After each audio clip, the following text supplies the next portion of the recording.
In this illustration, we are given three identical coils having negligible resistance are bound symmetrically in same sense on toroid iron core as shown in the figure.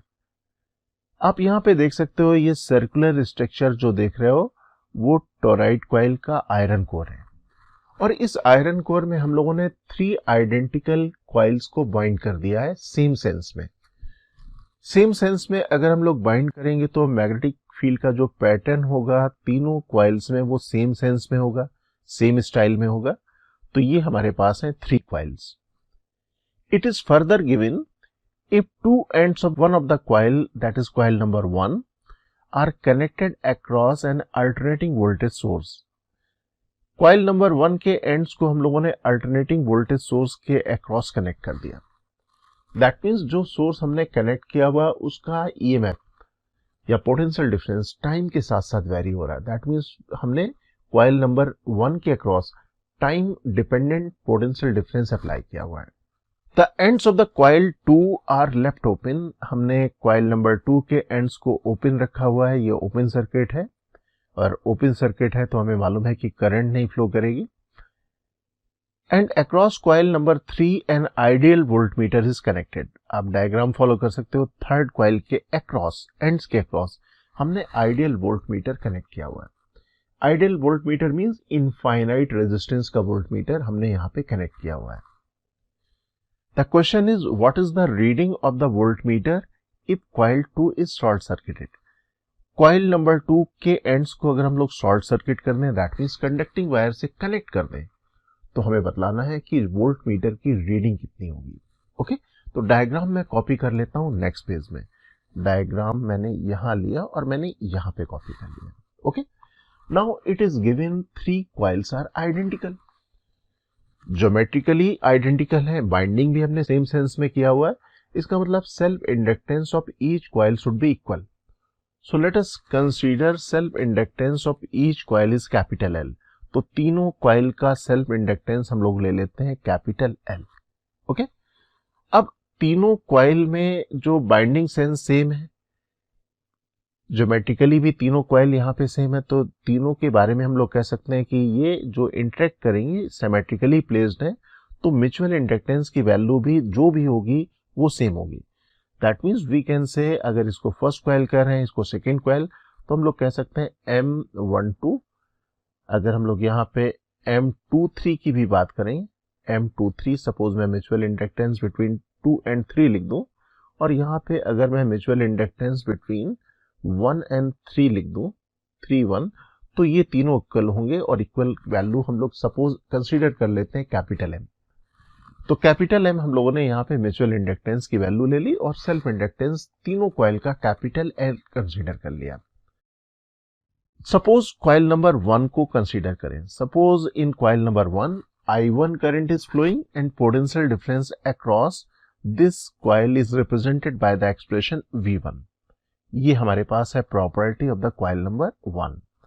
Similarly let us define current and potential difference across this coil. तो मैं यहाँ पे I2 और V2 ले लूं। Similarly we can write expression for the current and potential difference. तो मैं यहाँ पे करंट I3 और यहाँ पे पोटेंशियल डिफरेंस V3 ले लेता हूँ। Now let us right the expression for the potential difference across the terminal of the coil number 1। Coil number 1 के टर्मिनल के अक्रॉस पोटेंशियल डिफरेंस की बात करें, यहाँ पे हम लोगों को मालूम है कि we have applied the potential difference across the coil number 1 V1। हम लोगों ने इसे V1 एज्यूम किया हुआ है।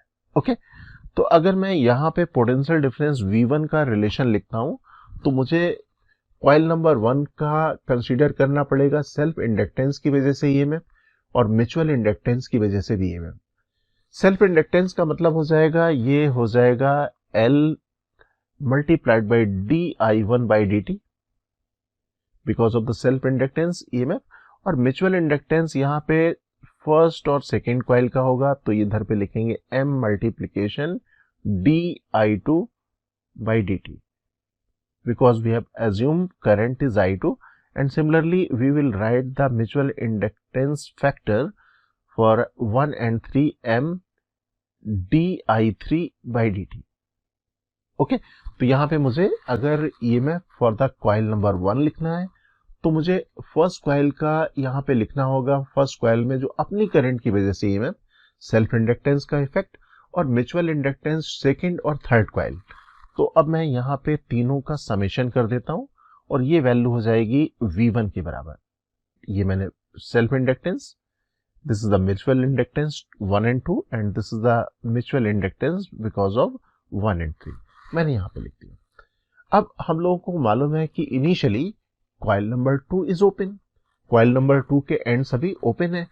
अगर ये कॉइल नंबर 2 के एंड्स अगर ओपन है तो हमें मालूम है कि ओपन एंड में कोई करंट नहीं फ्लो होती, that means I2 should be equal to 0 and it is also given we have this voltmeter as an ideal voltmeter, और आइडियल वोल्टमीटर का रेजिस्टेंस इनफाइनाइट होता है। इनफाइनाइट रेजिस्टेंस में करंट नहीं फ्लो होगी, that means I3 is equal to 0। अब I2 की value 0 है और I3 की वैल्यू भी 0 है। It means this di2 by dt is equal to 0 and here we can write di3 by dt is also equal to 0। अभी इन दोनों term को हम लोग 0 लिख सकते हैं, दैट मींस V1 का रिलेशन हमारे पास आ जाएगा V1 is equal to L multiplication di1 by dt। ये मेरे पास आ गया V1 का relation in relationship of current in the first coil. Second coil और थर्ड कॉइल में कोई करंट नहीं थी, इसलिए वैल्यू वो 0 हो गई। ओके, अब हम लोग यहाँ पे कॉइल नंबर 3 को कंसीडर करें। So let us consider coil number 3। अब कॉइल नंबर 3 को अगर मैं कंसीडर करूंगा, सपोज इस कॉइल को कंसीडर करूंगा, तो यहाँ पे भी मुझे self inductance, because of self inductance मुझे ईएमएफ इस थर्ड कॉइल में कंसीडर करना पड़ेगा, और because of the mutual inductance between 1-3 and 2-3 उसको भी कंसीडर करना पड़ेगा। तो सेल्फ इंडक्टेंस हम लोग यहाँ पे लिख देंगे L and current is I3, तो L di3 by dt। अब यहाँ पे म्यूचुअल इंडक्टेंस इन दोनों के बीच में होगा, म्यूचुअल इंडक्टेंस कोफिशिएंट को कैपिटल M लिया हुआ है और ये वैल्यू हो जाएगी di2 by dt। Okay, and mutual inductance between 1 and 3, effect of the mutual inductance हम लोग यहाँ पे लिख सकते हैं M di1 by dt। Okay, अब यहाँ पे तीनों टर्म्स को मैं यहाँ पे सम कर दूं तो रिलेशन हो जाएगा V3 is equal to L di3 by dt plus M di1 by dt plus M di2 by d3। जैसे मैंने 1-3 और 2-3 का म्यूचुअल इंडक्टेंस का इफेक्ट लिया था। And we know I3 is equal to 0 और I2 इज इक्वल टू 0, ये अभी हम लोगों ने डिस्कस किया था। I3 is equal to 0 and I2 is equal to 0, so this term will be 0 and this term will also be 0। ये दोनों टर्म 0 हो जाएंगे। That means V3 is equal to M multiplied by di1 by dt। ये मेरे पास V3 की value आ गई, M di1 by dt value आ गई। ओके, अब क्वेश्चन में हम लोगों को गिवन था कि voltmeter reads half the source voltage. Voltmeter, ये हम लोगों को क्वेश्चन में गिवन था कि voltmeter reads half the source voltage. Source voltage we have assume as V1 और यहाँ पे मैंने V3 की वैल्यू लिख दी है, that means V3 is equal to V1 by 2। मैं यहाँ पे रिलेशन लिख सकता हूँ V3 is equal to V1 by 2 because it is given. V3 की value M di1 by dt और V1 की वैल्यू भी हम लोगों ने यहाँ पे I1 के टर्म में यहाँ पे निकाल लिए, तो यहाँ पे दोनों इक्वेशन को मैं यूज कर लेता हूँ। di1 by dt और di1 by dt will get cancel, और अगर ये कैंसिल हो गए तो हमारे पास रिलेशन हो जाएगा M is equal to L by 2। तो मैं इन दोनों को कर देता हूं कैंसिल, ये दोनों कैंसिल हो गए, तो M is equal to L by 2, और ये एक बहुत इंपॉर्टेंट रिलेशन आ गया। That means mutual inductance between the coils is equal to half the self inductance of the coil. तो म्यूचुअल इंडक्टेंस और सेल्फ इंडक्टेंस में मेरे पास रिलेशन आ गया।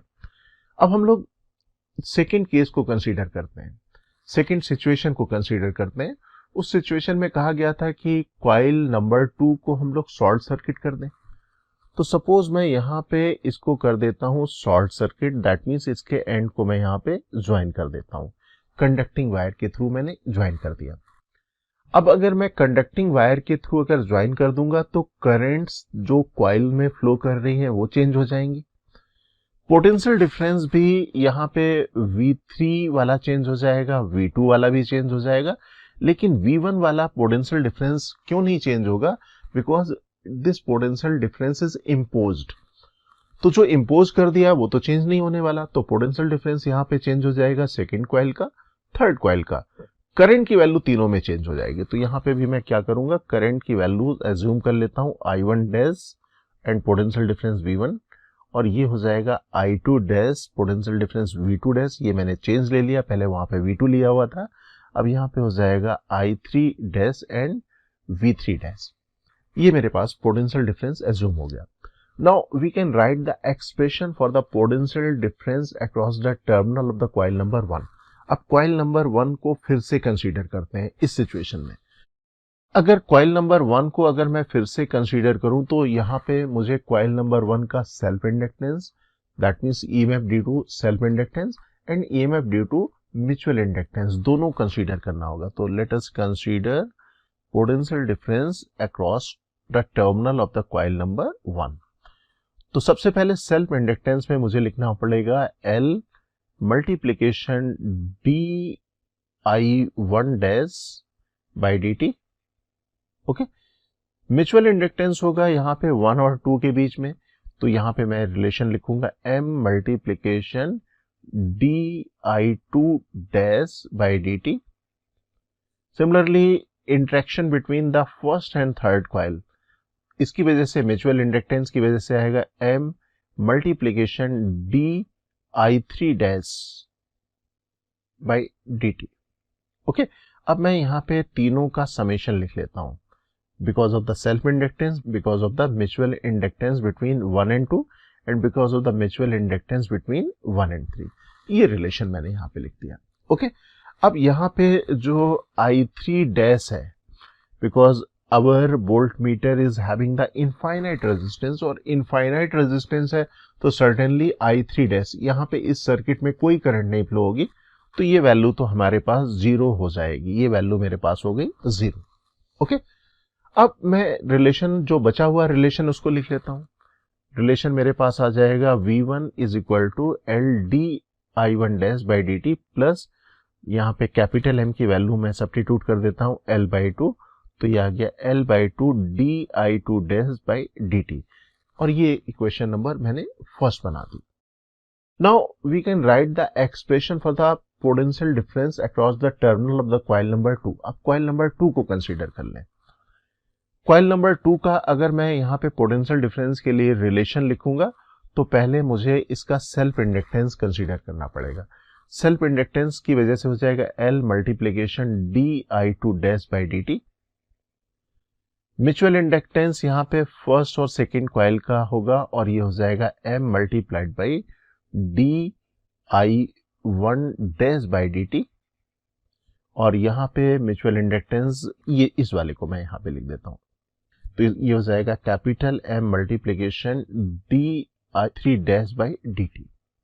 तो अब तीनों का मैं यहाँ पे समेशन कर देता हूँ, because of the self inductance of the coil number 2, because of the mutual inductance between the coil number 1 and 2 and because of the mutual inductance between the coil number 3 and 2। ये लिख दिया मैंने। अब हमें मालूम है कि सेकेंड कॉइल को हमने शॉर्ट सर्किट किया हुआ है। अगर शॉर्ट सर्किट किया हुआ है तो यहाँ पे ये जो पोटेंशियल डिफरेंस है V2 की वैल्यू होगी दैट विल बी 0, और I3 डैश यहाँ पे भी 0 होगा, क्योंकि यहाँ पे हम लोगों को मालूम है कि जो वोल्टमीटर है वो इनफाइनाइट रेजिस्टेंस का है। इनफाइनाइट रेजिस्टेंस का है तो इस सर्किट में, इस ब्रांच में करंट नहीं फ्लो होगी, I3 डैश विल बी 0, तो ये 0 हो गया। और शॉर्ट सर्किट मैंने टोटल किया हुआ है इस लूप को या इस कॉइल को, this value will be equal to 0, तो ये मैंने 0 कर दिया। क्यों 0 किया? क्योंकि मैंने इसे शॉर्ट सर्किट किया हुआ है। Now we can write the remaining equation, that means 0 is equal to L DI2 dash by dt plus M multiplied by DI1 dash by dt। But we know capital M is equal to L/2 and we also know, मैं यहाँ पे value पहले रख देता हूँ, ये मैंने value यहाँ पे वैल्यू सब्स्टिट्यूट कर दी। कैपिटल M की वैल्यू हम लोगों ने यहाँ पे ये प्रूव की थी L/2, तो मैंने यहाँ पे वैल्यू रख दी L/2। ओके, अब इसको मैं थोड़ा सा रीअरेंज कर लूँ। अगर रीअरेंज करेंगे तो मेरा ये आ जाएगा रिलेशन, ये LDI2 dash by dt is equal to minus L/2 DI1 I1 dash by D T, L L cancel हो जाएगा तो ये रिलेशन आ जाएगा di2 by D T is equal to minus di1 dash by D T, ये relation आ गया। इसको मैंने इक्वेशन नंबर 2 बना दिया। Now we have equation number 1 and equation number 2। तो इक्वेशन नंबर 1 और इक्वेशन नंबर 2 जो इस पेज की फाइंडिंग है उसको मैं लिख लेता हूँ। इसको मैं कॉपी कर लेता हूँ 1 and this is equation number 2, this is equation number 1 and this is equation number 2। Okay, अब दोनों इक्वेशन को हम लोग एक साथ कंसीडर करें। In first equation we have di1 dash by D T multiplication L and this is a L by 2 and di2 dash by dt. di2 dash by dt is equal to minus 1 by 2 di1 by dt. तो अगर equation number 2 से मैं di2 dash by dt की value को equation number 1 में substitute कर दूं, so let us substitute this value. मैं यहाँ पे इक्वेशन नंबर 2 से इक्वेशन नंबर 1 में वैल्यू सब्स्टिट्यूट कर देता हूँ। ये मैंने यहाँ पे वैल्यू सब्स्टिट्यूट कर ली। अब इसको अगर मैं सिंप्लीफाई कर लूँ, यहाँ पे भी di1 बाई डी टी है और यहाँ पे भी d1 बाई डी टू है, दोनों में l वाले टर्म है, माइनस साइन के साथ ही आया हुआ है। तो इसको अगर मैं सॉल्व करूंगा तो यह वैल्यू आ जाएगी 3l by 4 di1 by D T. इसको इक्वेशन नंबर 3 बना दिया। ओके, अब फाइनली अब हम लोग थर्ड कॉइल को कंसीडर कर लें। Now let us right the expression for the potential difference across the terminal of the coil number 3। अब फाइनल स्टेप में पहुंचते हैं हम लोग। कॉइल नंबर 3 के अक्रॉस पोटेंशियल डिफरेंस लिखता हूं। कॉइल नंबर 3 के अक्रॉस अगर पोटेंशियल डिफरेंस लिखना है तो first of all we need to consider the self inductance, that means EMF due to the self inductance, that means L multiplication di3 dash by dt। Okay, फिर mutual inductance 2 और 3, तो यहां पे लिखना पड़ेगा M multiplication di2 dash by D T. और फिर मुझे कंसीडर करना पड़ेगा फर्स्ट और थर्ड कॉइल, तो यहां पे मैं लिखूंगा M multiplication di1 dash by D T. अब टोटल अगर मुझे पोटेंशियल डिफरेंस मालूम करना है तो तीनों का समेशन कर देंगे, सेल्फ इंडक्टेंस और म्यूचुअल इंडक्टेंस रिमेनिंग पार्ट का। तो ये मैं यहाँ पे इक्वेशन लिख देता हूं। This is the self inductance, this is the mutual inductance between 1 and 3, this is the due to the mutual inductance between this 2 and 3, right. तो ये मैंने लिख दिया। अब यहाँ पे कैपिटल M की वैल्यू तो हम लोग को मालूम है, this is equal to L by 2। और ये जो थर्ड कॉइल है, because we have connected voltmeter of the infinite resistance, तो हम लोग डिस्कस कर चुके हैं this I3 dash should be equal to 0, तो ये तो वैल्यू हमारे पास 0 हो जाएगी। दिस इज L बाई 2 एंड दिस इज L बाई 2, और यहाँ पे di2 dash by D T की value di1 by D T के टर्म में गिवन है, तो m is equal to L by 2, और यहाँ पे di2 बाई डी टी की वैल्यू इक्वेशन नंबर 2 से यहाँ पे हम लोग सब्स्टिट्यूट कर दें। ओके, अब सिंप्लीफाई कर लेते हैं इसे। सिंप्लीफाई करें इससे तो ये वैल्यू आएगी after calculation L by 4 di1 dash by D T, equation number 4 आ गई। ओके, अब इक्वेशन नंबर 4 और इक्वेशन नंबर 3 को कंपेयर कर लीजिए। अब यहाँ पे अगर मैं राइट हैंड साइड टर्म देखूं तो राइट हैंड साइड टर्म में ये है L by 4 di1 dash by D T, और यहाँ पे भी अगर मैं इतने पार्ट को कंसीडर करूं तो this is L by 4 di1 dash by D T, that means this value is equal to V3। So here we can write V1 is equal to 3 multiplication V3 dash, that means V3 dash is equal to V1 by 3। ये हमारे पास relation आ जाएगा।